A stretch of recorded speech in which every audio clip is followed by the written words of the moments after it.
بسم الله الرحمن الرحيم، والصلاة والسلام على أشرف المرسلين. السلام عليكم ورحمة الله. نتطرق اليوم إن شاء الله تعالى إلى تساوي دالتين. تذكر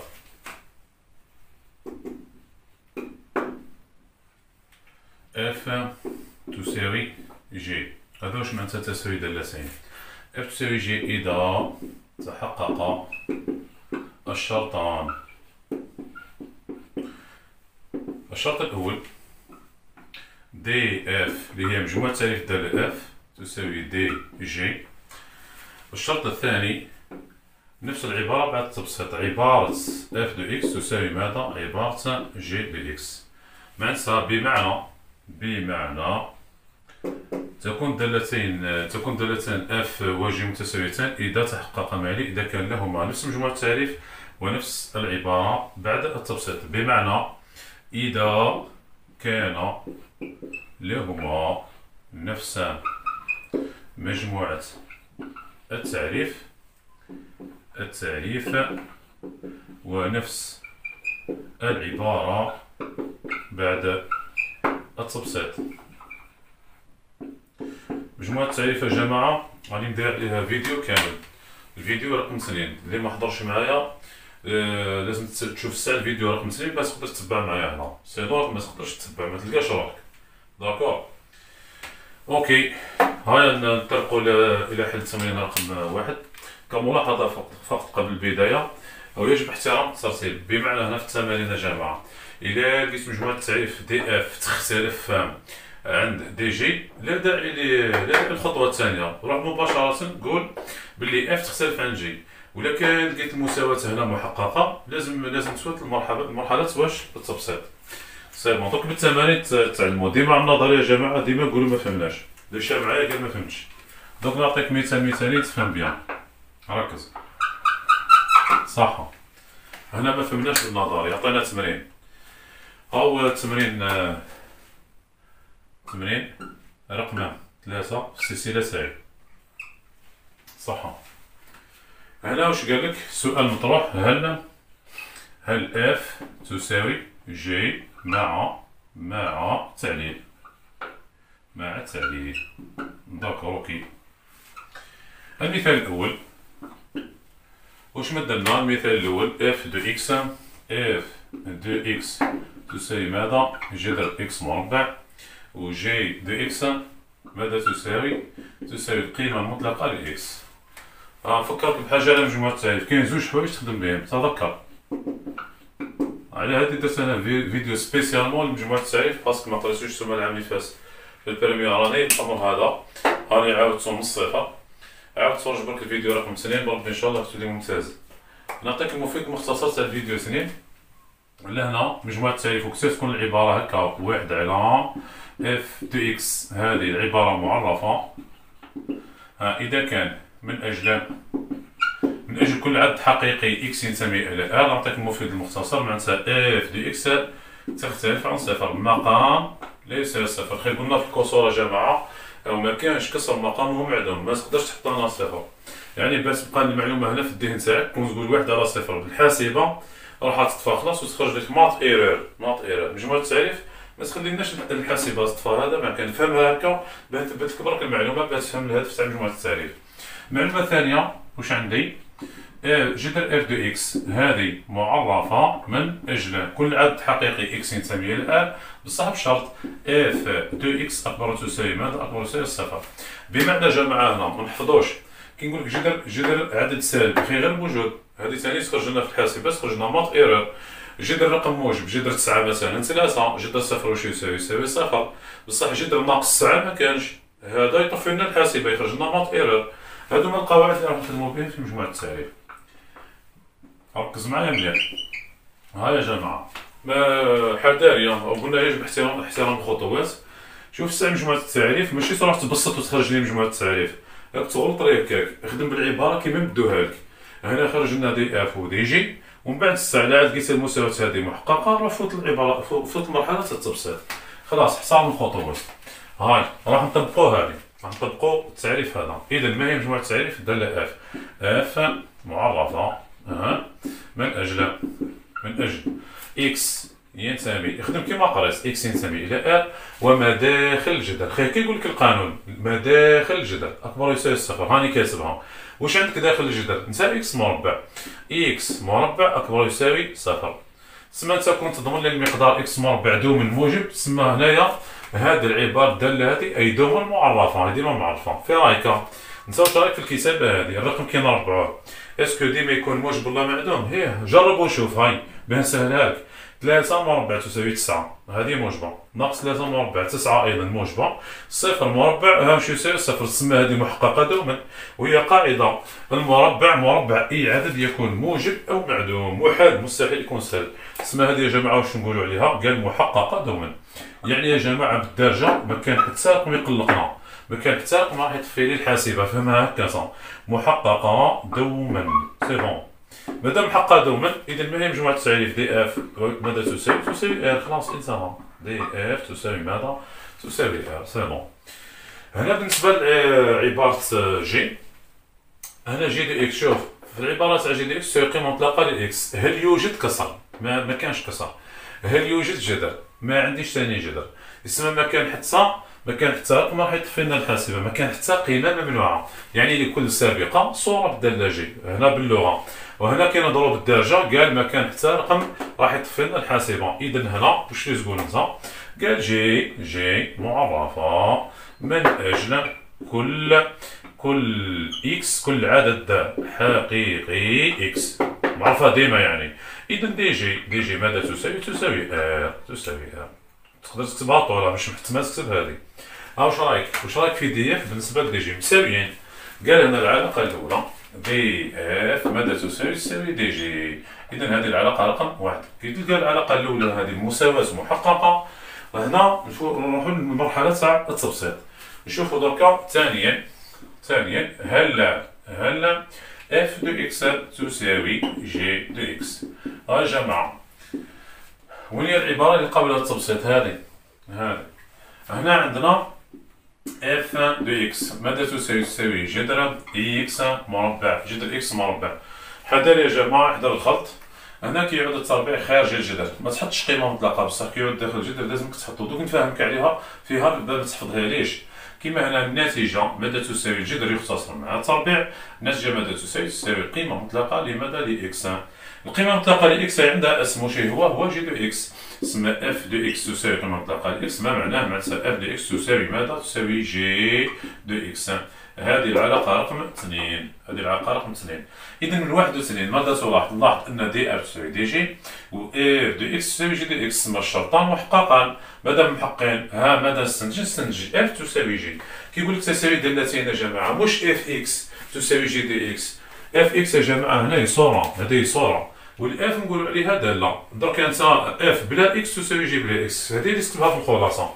اذا انت هنا واش كتب لنا؟ قال هنا الناتجه، واش نقول؟ من 1 و 2 نستنتج ان اف ماذا تساوي؟ تساوي جي. هنا نقول الداله اف تساوي الداله جي. راح نعطيك توضيح.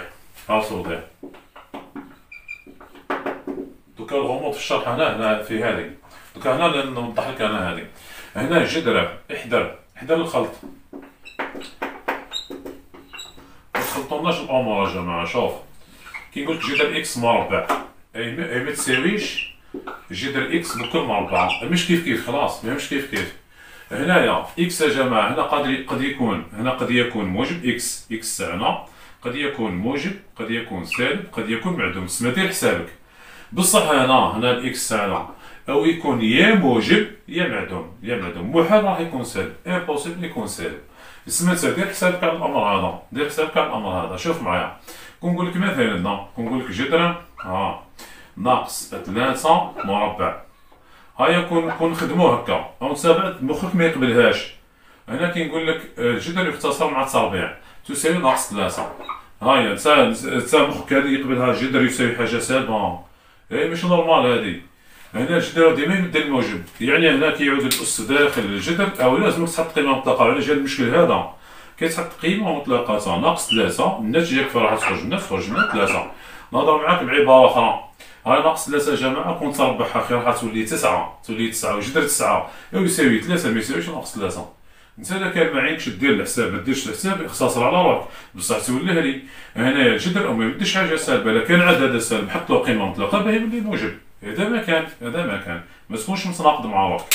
وهنا كون مثل المثال هذا الجذر هنا نقول لك 3 والتربيع خارج الجذر لان هذا يختصر مع هذا الناتجه ماذا تساوي 3 باسكو المقدار هذا او حتما راح يكون موجب.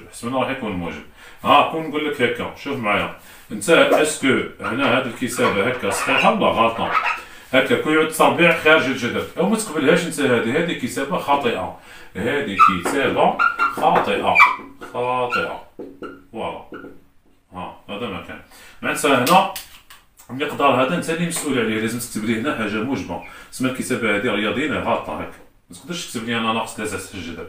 قادر واحد يقول لك هاو هنا كتبناها تحت الجذر بصح هنا شكون اللي ضمن في الاشاره اللي ضمن التربيع بصح انت هذه وما عندكش تربيع وخارج الجذر انت اللي تضمن بصح هنايا او التربيع هو اللي يتحمل مسؤوليه الاشاره. هذه هي فهمها هكا ما تزيدش تغلط لي وخلاص. يعني باختصار شديد الى عاد الاس الداخل ركز الى عاد الاس الداخل يتهمنا هذه هنا حط قيمه مطلقه بعد التبسيط ولا كان عاد خارج الجذر ما تحطليش قيمه مطلقه وخلاص. هذا ما كان سي بون. هذه فهمناها زياده عن اللزوم. روح كمل. اعطينا مثال اخر. نعطيك مثال اخر يشبه له. قبل ما تجاوبني قول لي من الاختلاف هكا بتعلم. سما في المثال الاول الدالتان متساويتان لان لهما نفس مجموعه التعريف ونفس العباره بعد التبسيط. نعطيك مثال يشبه له. هنا كون ما تركزش كون تحفظ تغلط. هنا المثال الثاني اف دو اكس تساوي جذر اكس شوف التربيع كل مربع. وهنا واش عندنا جي دو اكس تساوي قيمه مطلقه ل اكس. قبل ما نبداو نخدموا يا جماعه وشو الاختلاف ما بين المثال الاول ها قدام وها المثال الثاني كيتشابهوا يشبهوا بعضهم. الاختلاف هنا التربيع او داخل الجذر وهنا التربيع وخارج الجذر. وعلى هنا فهمتك هذه باسكو على بالي بلي تحتاجها ما لازمش تخلط ما بين العباره الاولى والعباره الثانيه. هاي اليك الخط في مجموعه التعريف يا جماعه ما تزيدش على زوج حوايج هذو. هنا الجذر يكون معرف كيعود ما داخل الجذر اكبر يساوي الكسر معرف كيعود المقام تاعو لا يساوي صفر. هذا ما كان صافي. هاي واش نقول هنا نبداو بمجموعه التعريف اف معرفه من اجل اكس ينتمي الى و ما داخل الجذر. واش كاين داخل الجذر هنا؟ واش كاين اكس برك التربيع بعيد علينا التربيع ما عندوش دخل. هنا و اكس اكبر يساوي ماذا؟ اكبر يساوي صفر. مجموعة التعريف كيتحب تستعين برسم. الرسم راح يعاونك بزاف وتفهم واش قاعد دير وتقتنع. هنايا اكس ينتمي الان معناتها السهم كامله. قال لك هذا قال لك الجذر قال لك باه ما نطفيوش الحاسبه ما نطيحوش في كتابات ممنوعه لازم تدي من صفر وتروح لليمين. صفر مغلقه بما فيها صفر. صفر مغلق وروح حتى اليمين. تسمى قال لك هذا اللي تحت صفر مكنتش طبع علينا خلاص ها درنا له واش اللي قال. اذا هنا مجموعه التعريف دي اف ماذا تساوي صفر زائد ما لا نهايه. هنا كون نهضروا باللغه تاع قبيله يا جماعه. هنايا اسكو هنا كون نجي في بلاصه اكس حاجه سالبه هكا تساعدنا ما تساعدناش يطفانا الحاسبه جذر ناقص 3 اي ما كانش في الرياضيات. هنا قادر تقول لي ها قبيل قلنا تساعدنا هنا باسكو عندي تربيع كي تقول ناقص 3 مربع 9 اكبر يساوي صفر تسمى شغل التربيع اللي يتحمل المسؤوليه. دوك انت هنا انت اللي تحمل المسؤوليه حتى الحاجه موجبه ما تقدريش انا سالب سي بون. كيقول لك مثلا علاه ناقص 1 تنحى علاه مشطب هي جربوا كي تحط جذر ناقص 1 جذر ناقص 1 ديجا خلاص تفاصلنا الحاسبه ما لازمش تكتب لي حاجه سالبه. هذه الاشاره انت اللي تحمل مسؤوليتها وانسان. بالنسبه للجي في عباره جي لا يوجد كسر ولا جذر ما عندي لا كسر ما عندي جذر تسمى ما كان حتى رقم يقلقنا. اذا هنا واش تقدر تكتبها انت مباشره دي جي ماذا تساوي ار معناتها ماذا تساوي ناقص ما لا نهايه زائد ما لا نهايه. هنا بعد الخاتمه هنا هاي مجموعه التعريف ماهيش مليحه. اذا هنا واش يقول لي انت دي اف تختلف عن دي جي. اذا هنا قول لي اف ما تساوي جي خلاص. خلاص هذا مكان سمي على داعي للتبسيط. مادام الخطوه الاولى ماهيش مليحه روحوا للنتيجه. عطيني النتيجه اف تختلف عن جي. سي بون دوكا من المفروض راكم كامل فاهمينها. ما كان حتى مشكل وما كان حتى سؤال متاكد من نفسي. هاي كنتصرف لكم الامثله باش تعلم. مثال ثالث. المثال الثالث اف دو اكس ماذا تساوي اكس مربع قسمة القيمة المطلقة لاكس. واش ثاني عندي جي دو اكس ماذا تساوي القيمة المطلقة لاكس. كرايك يا جماعة باش متغلطوناش في مجموعة التعريف. هنا كي تجي راح تحذف رقم جرب عوض وشوف. إلا لقيتو هنا راح يخرجك في كتابات ممنوعة مثلا كهذه. مثلا تقول مثلا واحد قسمة صفر كتابة ممنوعة، جذر مثلا ناقص 3 كتابة ممنوعة. انت المهم كي تعوض الرقم هذاك فتعرفوا باللي او لازمو يتحذف. الا كان لقيت كتابة كيما هذه المقام معدوم والله جذر ساعد حاجة سالبة. هذه واش هي؟ كتابات ممنوعة. سيبون هذه ما لازمهاش تكون. روحوا فهمنا. هاي في رايك هنا الأجوبة تاع بعض التلاميذ كاين بزاف اللي يقول لك ما فاهمش حافظ. مجموعة التعريف هنا دي اف واش تساوي ار تسمى من نحي حتى رقم. واسكو الإجابة هذه صحيحة ولا خاطئة؟ خاطئة. كيما هنايا الصفر وباين بلي ماهوش مليح الصفر. وتعوض هنا بالصفر قيمة مطلقة لصفر ماذا تساوي صفر. هاك لقيت كتابة كيما هذه. اسمها هنا اف معرفة. اكتب لي اف معرفة من أجل ماذا؟ اكس ينتمي إلى ار والمقام القيمة المطلقة لإكس تختلف عن صفر. إكس تنتمي إلى ار وإكس يختلف عن صفر. إكس ينتمي إلى ار تسمى السهم كاملة ناقص ما لا نهاية زائد ما لا نهاية الصفر نحيه. إذا هنا دي اف ماذا تساوي ار ما عدا الصفر. نقدر نقولوها ار نجمة ثاني. ار ما عدا الصفر تسمى الصفر منحي. دي اف تاعي. بالنسبة للجي ما عندي في عبارة جي دو اكس ما كان لا كسر ولا جذر تسمى ما كان حتى رقم يقلق. إذا دي جي ماذا تساوي ار. خلاص هنا بما أن دي اف تختلف عن دي جي إذا خاسمة. الشرط هذا ماهوش مليح لازم يكون مليح باش نفوت لمرحلة التبسيط. ماهوش مليح خلاص قال اف تختلف عن جي. نورمالمون هنا جماعة راكم فهمتوا مليح تساوي 30. هادو كان نختموها بجوج عبارات ملاح. هادو العبارات طاحوا في الفروض. العبارة رقم 4 العبارة رقم 4 واش قالوا لنا؟ قال لك اف دو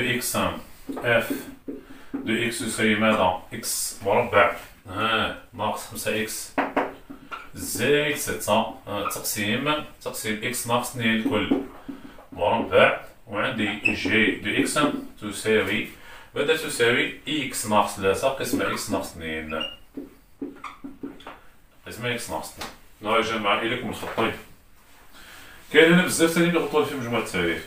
على هذه قلت لكم على هذه درت لها فيديو سبيسيال الفيديو الثاني وقلت لكم لازم تتفرج الفيديو الثاني قبل ما تشوف الفيديو هذا لازم تتفرج الفيديو الثاني. سينو تلقى رقم مازلت ضعيف تلقى رقم ناقص. بالنسبة للاف كاين بزاف انا اللي قال لي كاين اجابات على ولاد. كاين اللي قال لي دي اف تساوي ار. كاين اللي قال لي ار ما عدا صفر. كاين اللي قال لي ار ما عدا 2 وناقص 2. هي احسن طريقه يا جماعه. جاوب واش حبيت غلط على روحك. انا المهم عوض لي قلت لي ار ما عدا صفر سما نحيت لي صفر عوضو. الا لقيناه يفسد كنحيوه. هاي ار ما عدا صفر حط هنا صفر ناقص 2 مربع 4 سما الاجابه غلطه نصلح ما تكتبهاليش لازم تفيق بلي غلط. اللي قال لي ار ما عدا ناقص 2 هي جربها ناقص 2 ناقص 4 صربحها 16. هاي ما درت والو على نحيتها. كي تقول لي ار ما عدا 2 عندك الحق. كي تقول ار ما عدا 2 ناقص 2 كم صفر مربع صفر عندك الحق. هكا هنايا واش كتب لي قال اف معرفة من اجل اكس ينتمي الى ار. خدم كيما قريت اكس ناقص 2 كل مربع تختلف عن صفر. خير قوس مربع يا جماعة خير قوس فيه نفسها. تقدر تقول اكس ناقص 2 في نفسها بعد لا تساوي صفر. مادام نذكرها مرتين نذكرها مرة واحدة تكفي. اكس ناقص 2 تختلف عن صفر مادامها المقدار هذا هو هذا يذكر مرة واحدة وخلاص. اكس تنتمي الى ار واكس تختلف عن 2 تسمى واش نحيت لنا 2 وكي تشك في خدمتك خذ بالوصية. هاد 2 هذه شكيت فيها بلي غلطة هي عوض. هاي 2 ناقص 2 كم تساوي؟ صفر. صفر مربع صفر. هنايا تقول لي كنسالك تقول لي متاكد باللي 2 يتمثل قيمه ممنوعه، تقول لي دي في ار مع د سنين ماذا بك تجاوبني تكون متاكد من نفسك، ما تقوليش بالك صح بالك غلط. انا كاش نعلمك. اذا هنا دي اف ماذا تساوي؟ تساوي ار مع د 2. هذا هو المستوى اللي حاب نوصلك ليه، لازم تجاوب تكون سير مروح. بالنسبه لجي بين قيمه ممنوعه. بالنسبه لجي جي معرفه من اجل اكس ينتمي الى ار، اكس ناقص 2 تختلف عن صفر. المقام يختلف عن صفر، ما معناه؟ اكس ينتمي الى ار و اكس لا تساوي 2. تسمى نفس مجموعة التساليب. دي جي تساوي ار ما عدا 2. فوالا. واش رايك؟ تسمى مادام دي اف تساوي دي جي تسمى نكمل الحساب تاعي. هيا داكور اوكي. اذا الشرط الاول دي اف تساوي دي جي محقق. دي اف تساوي دي جي. الشرط الاول محقق. هاي نطرح عليكم سؤال، وهنا نشوف شكون اللي ذكي. هنا في رايك في مرحله التبسيط. دركا ها العنوان، هل باش محتمل تكتبوا هل اف دو اكس تساوي جي دو اكس. هايا في رايك احسن طريقه ننتقل من اف دو اكس الى جي دو اكس، وهنا يعني لي خير احسن واسرع، ولا العكس، ولا من جي دو اكس ل اف دو اكس. عطيونا رايكم. الاغلبيه التلاميذ قالوا لي ننتقل من اف دو اكس الى جي دو اكس. انا رايي العكس، هي تنتقل للعكس خير، من جي دو اكس ل اف دو اكس. دوك نخدموا بهم في زوج وتشوف باللي اللي عنده الحق، دوك تقول لي عندك الحق. هاي الطريقه الاولى، هذه انصحوا بها. الطريقه الاولى هذه انصح بها. علاه؟ لانها احسن واسرع. تسمى اللي يخدم بهذه اللي يخلص. هاي حذري ما ديرولناش الكارثه هذه. انا كيف فهم الاولاد واش نقول لهم؟ جي دي اكس تساوي اكس ناقص 3 على اكس ناقص 2. انت باش تنتقل من هذه لهذه، واللي يشوف مع المقام هنا خي عنده صربيع. هنا تسمى هنا ثاني لازم تكون عندنا صربيع باش نشوفوا الا كان متساويين ولا ها. واش الاجابه تاع التلاميذ؟ واش يقول لك نربع. اي ما كاينش هذيك كلمه نربع، هذه تاع تربع راهي كارثه. كي تقول لي نربع وما تربعش طرف واحد، ها تربع ودير لك رايك، تقول نربع هذا ونربع هذا، او مام هذا ثاني تربع. انت كي تقول لي في الرياضيات نعطيك حاجه بسيطه 3 تساوي 3، كي تقول لي نربع راه تربع غير هذا، او مام هذا ثاني يتربعوا في زوج باش تبقى المساواه الصحيحه تسمى 9 تساوي 9. وكي تربع غير طرف كيف نكتب 3 تساوي 9، هذه تشوف فيها انت نورمال. هيك غلط، هكا غلطه. دونك هذه فكره التربيع ديجا نحيها من راسك، هي غلطه خلاص ما تخدمش بها. دونك واش دير؟ انا لازمني بصح المقام ما عنديش خيار، لازمني المقام يولي مربع. هنا كي شرحت للتلاميذ هكا ولاو عطاني الاجابه الصحيحه، قال لك نضرب ونقسم على اكس ناقص 2. فوالا هكا هذه الاجابه الصحيحه. اذا لدينا جي دو اكس ماذا تساوي؟ تساوي اكس ناقص 3 قسمة اكس ناقص 2 تساوي عاود نفس الكتابه بعد اكس ناقص 3 وهنا اكس ناقص 2. هذه مضروبه نضرب في اكس ناقص 2 نقسم عليها. يعني شغل ما درت والو. في الضرب الجماعه ما توحدوناش المقامات، تسمى تقول هذا في هذا على هذا قسمه هذا في هذا وخلاص. هاي ها ديجا المقام هذا في هذا خرج لك المقام مربع، ها ولا يشبه زي الاف. دركا نشر بسط الى لقيت بعد النشر اكس مربع ناقص 5 اكس زائد 6 ها متساويين. ما لقيتهاش تقول عاد المساواه سفرات. هذا ما كان. ركز ها.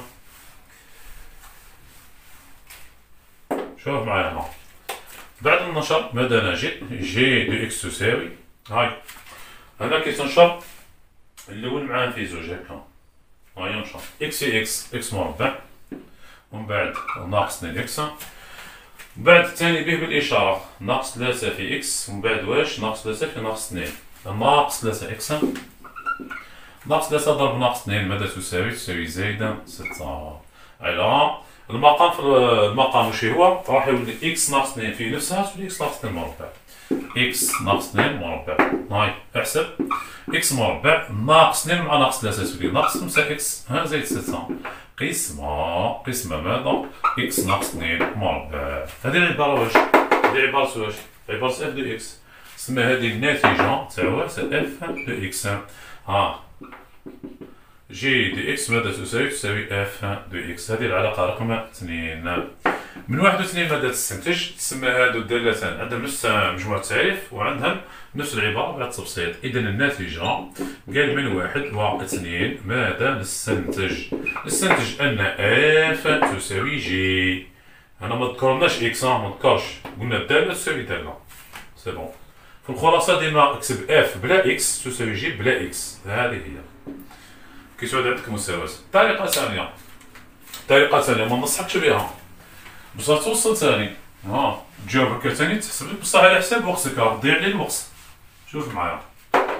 يعني في الطريقة الأولى يا جماعة انتقلنا من جي، هنا انتقلنا من جي إلى اف.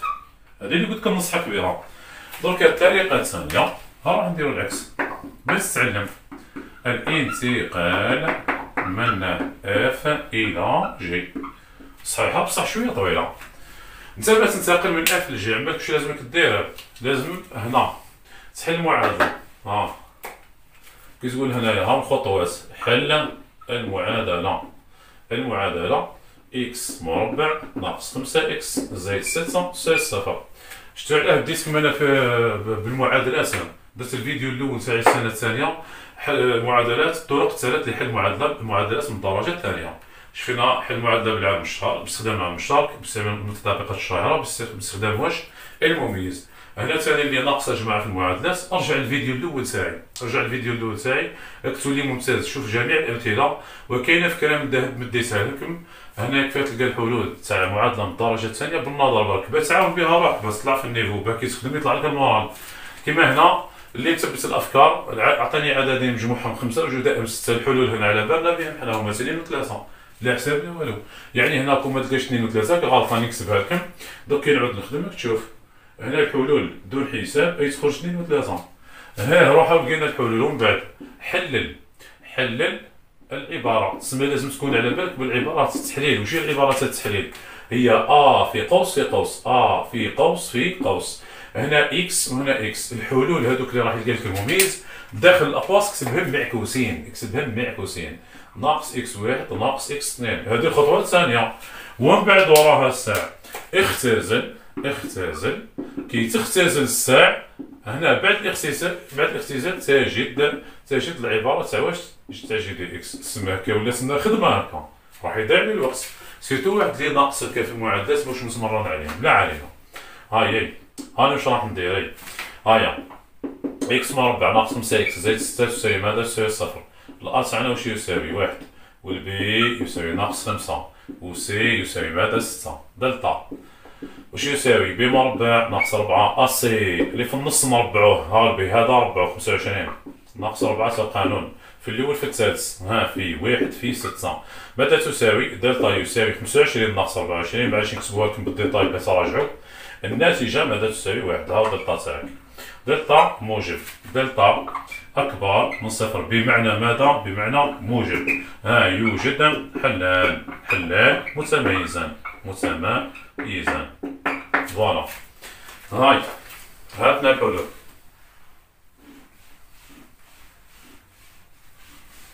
نروح كمل. واش تحلان؟ الحل الأول وش القانون تاعو؟ إكس 1 يساوي ناقص بي ناقص جذر دلتا قسمة 2 أ. يعني البي يعكس معاكس اللي في النص. ناقص جذر دلتا ضعف أ قانون. البي تاعك تسمى 5 ناقص جذر دلتا ناقص جذر 1 معناه 1 قسمة ضعف أ قسمة 2. واش راح نلقى؟ 4 على 2 واش تساوي لنا؟ 4 على 2. النتيجة ماذا تساوي؟ تساوي 2. إكس 1 الحل الثاني إكس 2 يساوي ناقص بي زائد جذر دلتا قسمة 2 أ. البي يعكس نقل على هذه برك عندك 5 يولي الإشارة هذه برك زايد.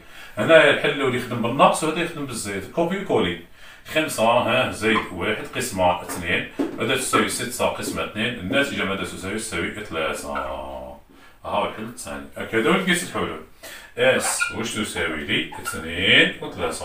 حنا بالفكره من الذهب وعلى بالنا بلا نلقاو 2 و3. التحليل. دوكا الخطوه تاع التحليل واش هو؟ تقول لي نسى المقدار هذا إكس مربع ناقص 5 إكس زائد 6 يساوي الأ تاعي. وش هو الأ تاعي؟ واحد في قوس في قوس، هنا إكس وهنا إكس. إكس ناقص الحل الأول، ناقص الحل الأول، تسمى هذا داخل القوس كتبو معكوس ناقص 2 وهذا ناقص 3. ها العبارة المحللة. كنت تحب تتأكد من الخدمة تاعك، هي تأكد تلقاها بلي صحيحة. واحد هذا تحب حتى نحيه، إكس هي إكس، هاي إكس مربع. إكس في ناقص 3 ناقص 3 إكس وناقص 2 إكس ناقص 5، ها ناقص 5 وناقص 2 في ناقص 3 زائد 6. هاك مليح، ها الحلول تاعك مليح، التحليل تاعك ثاني مليح. هاهي دوكا عوض لنا، عوض شوف معايا، تعوض تختزل الصعبة تلقى المساواة، يسمى طوبس في الخدمة هكا. هايا واش نقول هنا؟ نقول العبارة قلنا اف 2 اكس واش تساوي؟ اكس مربع ناقص 5 اكس زائد 6 تقسيم اكس ناقص 2 مربع. هادي بدلها، تبدلها بهادي. واش نكتب؟ نكتب اكس ناقص 2 في اكس ناقص 3 تقسيم هادي اكس ناقص 2 مربع، كتبها اكس ناقص 2 في نفسها بعد في اكس ناقص 2 باش تخرج ناقص مربع. كي تختزل هذا مع هذا الناتجة واش راح تساوي؟ اكس ناقص 3 قسمة اكس ناقص 2. ياك هذا وين لقيت جي دو اكس تاعك، هذا وين لقينا الجي، راك معايا اخي؟ هذا وين لقينا الجي، نعم الاف هي هذه صح، هذه هي جي دي اكس. واش تساوي جي دي اكس؟ في رايك وين الطريقة اللي خير؟ الأولى خير، هذه طويلة بزاف، صحيحة بصح طويلة. إذن هذه العلاقة رقم 2. واش نقول النتيجة؟ من 1 و 2 نستنتج أن اف تساوي جي، اف تساوي جي. هذا مثال تاع فرض، هذا مثال مليح، نعطيك مثال خير عليه، خير منه. النهار تاع في الفرض المثال هذا راح نكتب لكم، هذا عليه 3 نقاط، مام هذا ثاني بدو عليه 3 نقاط الوقت هذاك. المثال الخامس مثال رائع، مثال الأخير. شوف معايا، المثال الخامس هنا اختبر معلومات. هنا الأغلبية جماعة قاعد يغلطونا في مجموعة التعريف. في المثال سيرتو في المثال هذا، المثال هذا واش مدو لنا؟ اف دو اكس تساوي ماذا؟ 1 على جذر اكس ناقص 2. تسمى جذر الاكس دركا هذاني. واش ثاني؟ عندي جي دو اكس تساوي واش تساوي لي؟ جذر اكس زائد 2 على اكس ناقص 4 على اكس ناقص 4. يا جماعة هنا واش هضرنا البيت؟ قلنا في الجذر لازم داخل الجذر يكون موجب معدوم، وفي الكسر لازم المقام يختلف عن صفر. معناتها يا جماعة بالدرجة، معناتها الجذر لازمك تسمع له، والكسر الثاني لازمك تسمع له، تسمع لهم في زوج، ومن بعد دير رسم، وكي دير رسم يخرج الجواب وحده. هكا ما تغلطليش في مجموعة التعريف، يعني ما مستحيل تغلط، مستحيل. شوف معايا دوكا هنا جماعة نبداو بالدلاجي باش تسهوني ليه. نبدا الساعة بالدلاجي. هنا جي معرفة، جي هذا فرضا، جي معرفة من أجل واش تكتب؟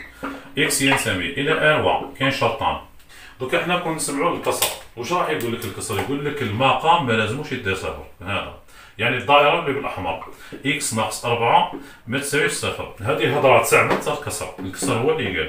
أنا بدما كاع نشرح الدرجة باه الكل تفهمو. وهنايا وعندي ثاني جذر، هنا كنت تحط جذر حاجة سالبة غيتطوى الحاسبة، يسمى الجذر هنا ثاني. كي نسمعوا له واش راح يقول لنا؟ يقول لنا ما داخل الجذر، يعني الدائرة اللي بالأزرق. تقول اكس واش بها؟ لازم تكون اكبر او تساوي صفر. كي نقول لك انت الكتابه هذه منين جبتها؟ تقول لي او الجذر اللي قال لنا، الجذر هو اللي قال، باه ما تفهمناش الحاسبه. تفهموا هكا برك يا جماعه وما تلقى حتى اشكال. روح دوكا الجذر الهضره تاعو باينه، بصح الكسر ماهيش باينه، ما باينش الرقم اللي حاب يحذف. هي هذا نتاع المعادله، معناتها اكس تنتمي الى 4 اكس ما تساويش 4 و اكس اكبر يساوي صفر. ما تمديش اجابه نهائيه. انا علمتك ترسم، انا قلت لك رسم، ما تجاوبنيش صح. انت قادر تغلط لي، خلي رسم هو اللي يجاوبنا. اسمعني ركز، كون تتبع واش نقول لك راك ما تغلطش. شوف هنا اكس يساوي ار، انا علمتك بالدمه ديريكت.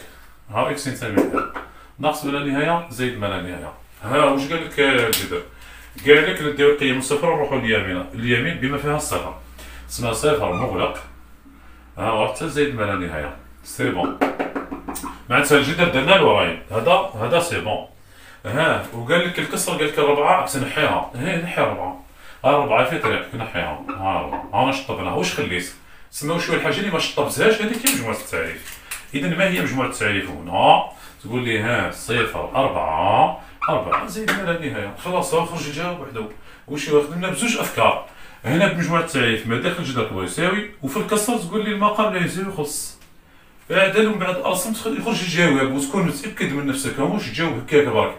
هنا كون تغلط في مجموعه التعريف ها 3 نقط هذوك، ما لازمش تغلط. اذا هنا واش نكتب دي جي واش تساوي صفر ها 4 اتحاد 4 زائد ما لا نهايه. ما تعاود تتحقق ما والو صحيح. نروح هيا اليك الخط، خدمنا بنفس المبدا الاف. هيا روح دوك نخدمو اف معرفه من اجل ها اكس ينتمي الى ار. هيا كي نسمعوا الجدر يا جماعه واش راح يقول لنا الجدر؟ يقول لك ما داخل الجدر الدائره بالازرق. واش نقولوا؟ اكس اكبر يساوي ماذا؟ صفر. هادي الجدر هو اللي حط الشرط تاعو، الشرط هذا تاع الجدر. ها كي نسمعوا للكسر يقول لك المقام بنفس اللغه، المقام هذا كامل يعني الدائره اللي بالاحمر، تسمى واش نقول هنا؟ الجدر اكس ها ناقص 2 تختلف عن صفر. دوكا هنايا الشرط تاع الجدر باين، نديرو صفر ونروحو. دوكا هذا اللي ما باينش واش طالب، هذا ما باينش واش اللي طالب لنا. هي بسطوا المعادله هذه، بسطوها.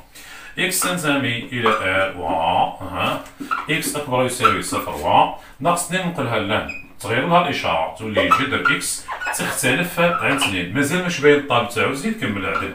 اكس تنتمي الى ار و اكس اكبر يساوي صفر. هنا نربع بان فهموا هذا واش حاب ينحي، وشو هذا الرقم اللي حاب يحذفو. كي تربع واش غتلقى؟ جدر اكس مربع تختلف عن 2 مربع. ها يا جماعه هذه خي درستم عليها البيت. هنا تحط قيمه مطلقه وما تحطش، ازال بجاوب. ما تحطش علاه؟ باسكو هنايا التربيع خارج الجدر، ما تحطش قيمه مطلقه. اذا بعد التبسيط ماذا نجد؟ هاك واش حصل. اكس تنتمي الى ار و اكس اكبر او يساوي صفر، وهذا جمع يختصر مع هذا. واش معناتها؟ اكس لا تساوي 4. كي تشك في خدمتك انا ما قلتلكش ما تغلطش، انا كاع نقول لك اغلط، بصح لازم تفيق بلي غلطت. نجربو الربعه هذه ياك. كي تحط انت هنا 4 جدر 4 كم؟ 2 ناقص 2 كم؟ صفر. تساعدك انت هنا كون يقعد في بلاصه الدائره هذه اللي بالاحمر، تساعدك كون جات صفر ما تساعدنيش، تسمى لازمها تنحى الربعه هذه. خلاص هكا تولي تجاوب وانت مقتنع. سي بون، تسمى بنفس الشروط السابقه. معليش نعاودو نرسمها بلا تستعلمو خير. هنا واش قال لنا؟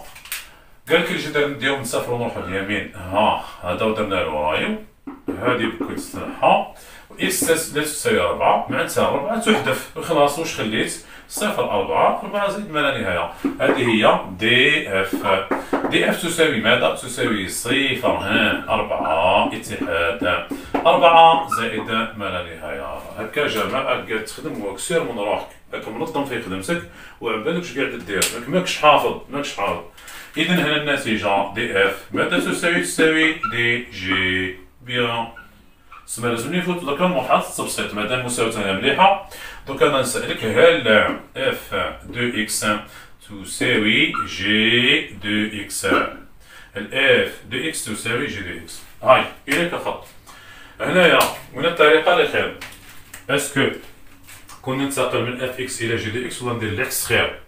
حنا كنشوفو قريتوها من في الكاتريام اني هادي تاع تنطيق المقام. كي يعود عندك جدر هكا في المقام لازمك تنطقو، هي الاحسن. ننتقل من اف دو اكس الى جي دو اكس. دوكا الطريقه يا جماعه كيفاه ندير؟ هنا انتقل من اف دو اكس الى جي دو اكس. هاي نطق المقامات. مالت هايا كندير؟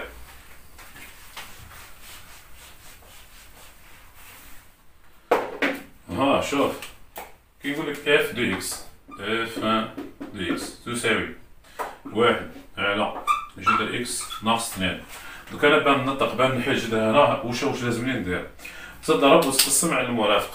اذا اف دو اكس نكتبها لكم خير، نضرب ونقسم على مرافق المقام. للتذكير تذكر مرافق أ ناقص بي هو أ زائد بي، والعكس، ومرافق أ زائد بي هو أ ناقص بي. خلاص هذا واش تحتاج. علاه حتى تضرب في الأس تقسم على المرافق، وباه الجذر يتنحى، باه الجذر لازم يتنحى تخرج لي متطابقة شهيرة كنت لازم. إذا اف دو اكس تساوي ماذا؟ 1 قسمة جذر اكس ناقص 2. هذا فيه يتضرب، هذا يضرب في جذر اكس زائد 2 ونقسموه على جذر اكس زائد 2. اوكي. واش نكتب هنا؟ واش تساوي لي؟ هذا في هذا جذر اكس زائد 2، وهذا في هذا ا ناقص بي في ا زائد بي. واش تساوي لنا؟ تساوي لنا جذر اكس مربع ناقص 2 مربع تساوي جذر اكس زائد 2 قسمة. ها يا جماعة المعلومة اللي ديت لكم قبيل تاع الحذاري إحدى الخلط، التربيع خارج الجذر راك تحتاجها بزاف. تسمى هادي تختصر مع هادي واش تبقى لي اكس، متحطش قيمة مطلقة. ناقص هادي يا جماعة، ناقص هادي ما يصيرش فيها التربيع. هاي ناقص وهادي واش هي 4. هادي العبارة تاع واش خلص جذر اكس زائد 2 على اكس ناقص 4 هي عبارة ماذا؟ هي عبارة تاع واش؟ تاع جي دو اكس. هذه هي جي دو اكس. فهمنا واش لقيت؟ لقينا بعد الحساب اف دو اكس ماذا تساوي جي دو اكس. هذه العلاقة رقم 2. العلاقة 2 من 21 ماذا نستنتج؟ من واحد و 2 نستنتج أن اف تساوي ماذا؟ تساوي جي. سي بون. عاودو راجعو يا جماعة، اللي ما فهمش يزيد يعاود الفيديو مرات ومرات، واللي عنده أي سؤال سأل واش حبيت، اترك السؤال تاعك في التعليق ونجاوبك بإذن الله تعالى. في أمان الله، السلام عليكم ورحمة الله.